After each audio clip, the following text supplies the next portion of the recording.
Dans la petite ville d'Assise, en Italie, à la fin du XIIe siècle, un enfant vient au monde dans une riche famille de marchands. Nous sommes en 1181 ou 1182.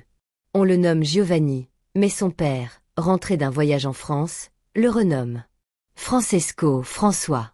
François grandit dans l'abondance. Il aime la musique, les fêtes, les vêtements élégants. Il rêve de grandeur, de chevalerie, de gloire militaire. Mais derrière ce faste se cache déjà une sensibilité différente. Il est généreux, attentif aux pauvres, ému par la souffrance. Un jour, en 1202, la guerre éclate entre Assise et Pérouse. François s'enrôle, espérant devenir un héros. Mais la réalité est tout autre. Il est fait prisonnier, tombe malade, reste enfermé 1 an. Là, ses rêves de gloire commencent à s'éteindre. De retour à Assise, François n'est plus le même. Il se retire peu à peu de la vie mondaine. Il se met à prier, à méditer. Un jour, dans une église en ruine, il entend le Christ lui parler à travers le crucifix. « François, répare ma maison qui tombe en ruine. » Il prend ces paroles au sens littéral. Il se met à reconstruire l'église San Damiano, pierre par pierre, mendiant pour acheter les matériaux. Ce geste scandalise son père. Comment un fils de marchand peut-il vivre comme un mendiant? Face aux reproches de son père, François prend une décision radicale. Il se rend devant l'évêque d'Assise, rend ses vêtements, et déclare « Je n'ai plus d'autre père que notre Père céleste ». Nu, il embrasse la pauvreté. À partir de ce jour, il choisit de vivre comme les plus pauvres, sans rien posséder, en mendiant, en prêchant la paix et l'amour de Dieu. François voit dans la création un reflet de la beauté divine. Il parle aux oiseaux, il console les animaux blessés, il appelle le soleil et la lune ses frères et sœurs. Loué sois-tu, mon Seigneur, pour notre sœur la terre, qui nous soutient et nous nourrit. Ces paroles résonnent encore aujourd'hui dans le Cantique des créatures, l'un des plus anciens poèmes en italien. Des hommes commencent à le suivre. Il les appelle ses frères mineurs, car ils doivent être les plus petits parmi les hommes. Ensemble, ils vivent dans la simplicité, la prière, la fraternité et la joie. François obtient l'approbation du pape Innocent III pour fonder un nouvel ordre religieux, l'ordre des frères mineurs, en 1209. Il fonde aussi une branche féminine avec Sainte Claire d'Assise, les pauvres dames, futures Clarisses.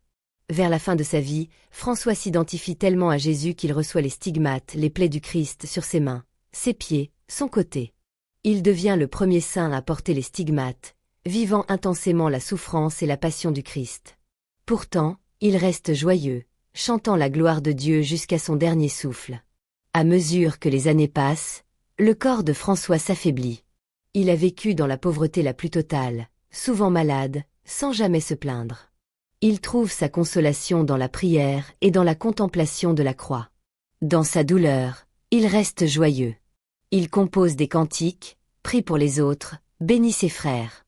Il demande à être déposé à même la terre nue, près de la petite chapelle de la Portioncule, là où tout avait commencé. Le 3 octobre 1226, alors âgé d'environ 44 ans, saint François d'Assise rend son dernier souffle en chantant « Bienvenue, sœur mort corporelle ». 2 ans seulement après sa mort, François est canonisé par le pape Grégoire IX, en 1228. Une magnifique basilique est érigée à Assise pour accueillir ses restes, devenu un lieu de pèlerinage mondial. Mais plus qu'un tombeau, c'est un feu vivant qu'il laisse. Un feu de paix. Et un feu d'amour pour les pauvres. Et un feu de fraternité universelle. Des générations entières d'hommes et de femmes marcheront sur ses traces. Aujourd'hui encore, les franciscains, les Clarisses, et d'autres familles spirituelles témoignent de la puissance de sa vie simple et radicalement évangélique. François ne nous a pas laissé des livres de théologie compliqués.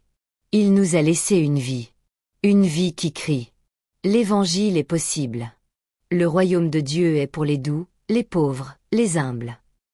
Il a rappelé à l'Église que le vrai trésor n'est pas l'or ni les palais, mais le Christ pauvre et crucifié.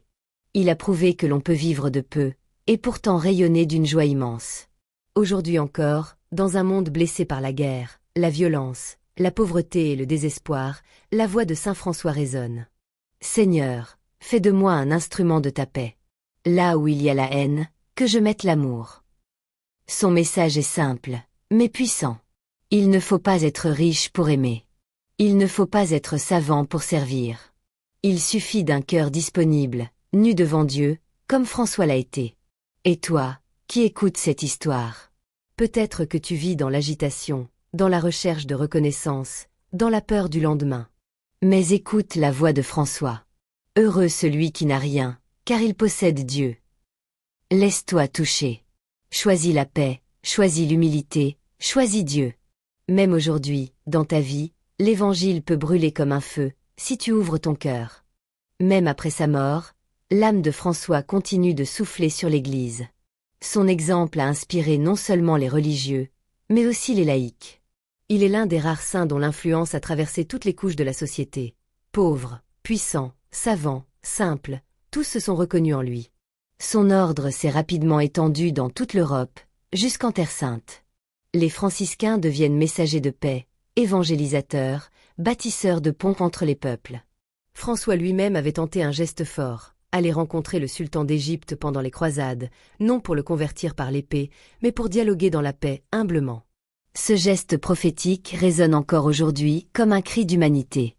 Le pape Jean-Paul II dira de lui: Saint François est devenu un symbole universel de paix, de respect pour la nature et de fraternité entre les peuples. Et en 2013, un événement sans précédent. Pour la première fois dans l'histoire, un pape choisit de porter son nom. Le pape François, en hommage aux pauvres d'Assise. Cela montre que l'Église, 800 ans plus tard, se sent toujours appelée à revenir à l'essentiel, à l'Évangile nu, vécu sans compromis. Aujourd'hui, dans un monde menacé par les catastrophes écologiques, Saint François est reconnu comme le saint patron de l'écologie. Dans son encyclique Laudato Si, le pape François écrit: Saint François nous montre que l'écologie commence dans le cœur, dans une attitude d'amour et de respect pour tout ce qui vit. François d'Assise n'était pas un militant, ni un scientifique, mais un amoureux de Dieu.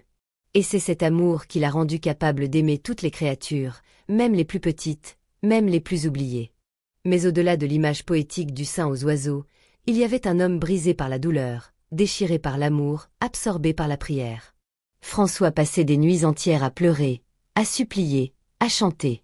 Il priait ainsi: Mon Dieu, mon tout, qui es-tu, Seigneur, et qui suis-je, moi, ton petit serviteur?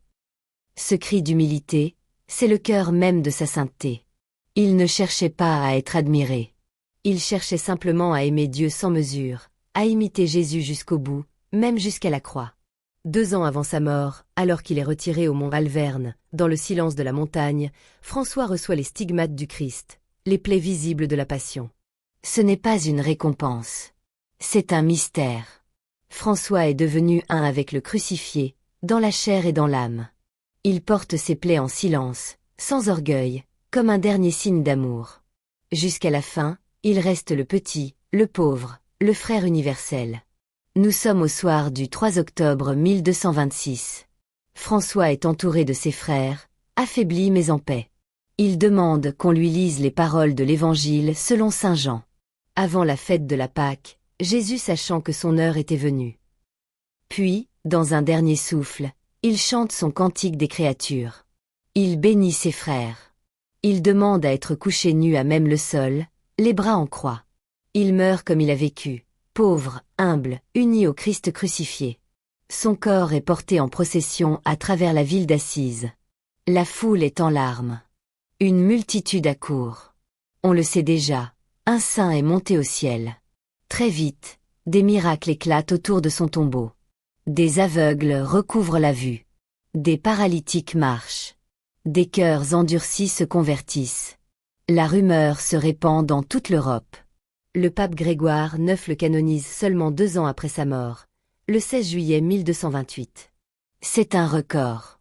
Ce même pape fait construire une immense basilique à Assise, en son honneur. La basilique Saint-François deviendra un haut lieu de pèlerinage, classé aujourd'hui au patrimoine mondial de l'UNESCO. De l'Italie à l'Amérique latine, de l'Afrique à l'Asie, François devient l'un des saints les plus aimés du christianisme. On l'appelle le pauvre d'Assise, est le frère de la nature, est l'ami des pauvres, est le reflet du Christ. Son image traverse les siècles. Il inspire non seulement des saints comme Claire d'Assise, Padre Pio ou Charles de Foucauld, mais aussi des artistes, des poètes, des militants de la paix. François inspire les plus grands artistes. Giotto peint sa vie en fresque à Assise. Dante le glorifie dans la Divine Comédie. Et des musiciens composent des oratorios et des chants à sa mémoire. Même dans la culture moderne, François reste une icône intemporelle. Il apparaît dans des films, des romans, des œuvres écologiques, dans des discours pour la paix. Pourquoi? Parce que François n'est pas enfermé dans un passé religieux. Il est vivant. Son exemple est un feu.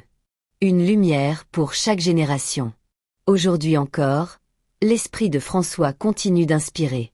Des hommes et femmes qui choisissent la simplicité. Des jeunes qui cherchent un sens à leur vie. Des croyants de toute confession qui rêvent de paix.